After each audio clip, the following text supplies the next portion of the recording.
تحریک زندہ باد، کسان تحریک زندہ باد، کسان تحریک زندہ باد۔ شکریہ شکریہ۔ عبدالرشید پنڈت جناب، تو آج کی پروٹیسٹ کے بارے میں میں نے پہلے بھی بتا دیا، ہمارا جو فروٹ اگانے والا ہے، میوہ پیدا کرنے والا یا دان یا مکی پیدا کرنے والا ہمارا جموں کشمیر کا کسان، جو چاہے ہارٹیکلچر یا ایگریکلچر سیکٹر سے وابستہ ہے، آج خودکشی کے دہانے پر پہنچ چکا ہے سرکار کی غلط پالیسیوں کے وجہ سے، سرکار کی کسان دشمن اور مزدور دشمن پالیسیوں کی وجہ سے۔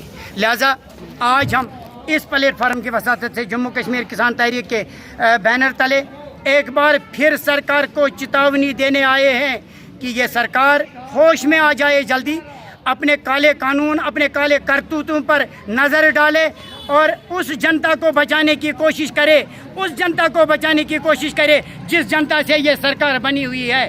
یہ سرکار بنتی ہے ہماری جنتا سے، ہمارے مزدوروں سے، ہمارے کسانوں سے۔ ایک بار اگر کسان کشمیر میں بھی پلٹ گئے، یہ سرکار گھٹنے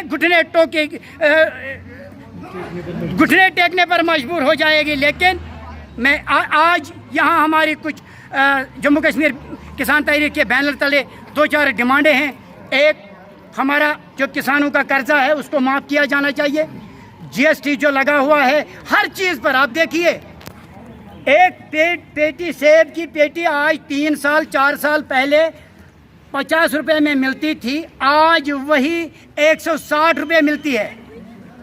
ہر چیز پر سرکار نے جی ایس ٹی کو لگا دیا، جی ایس ٹی کو۔ یہاں کیلے پر جی ایس ٹی لگا ہوا ہے، یہاں چپس پر جی ایس ٹی لگا ہوا ہے۔ یہاں اب سرکار کوشش کر رہی ہے، کسان اگر چلے گا کسی اپنے کھیت پر، اس پر بھی وہ جی ایس ٹی لگانے کی کوشش کر رہی ہے۔ لہٰذا یہ ظالم سرکار ہے، یہ گنڈا گردی سرکار ہے۔ ہم ڈیمانڈ کرتے ہیں آج اس بینر کے تلے ہمارے کسانوں کو، ہمارے فروٹ گروور سیکٹر کو اور ہارٹیکلچر سیکٹر کو بچانے کے لیے سرکار پھل پھور اقدامات اٹھائے، ورنہ اگر دیر ہو گیا یہ سرکار پچھتائے گی، یہاں کی بھی اور دلی کی بھی۔ حال ہی میں ان کو اتہاس ہمارا گواہ ہے، انہیں پتہ ہے جب کسان ایک جٹ ہو جاتا ہے تو بھونچال آ جاتا ہے۔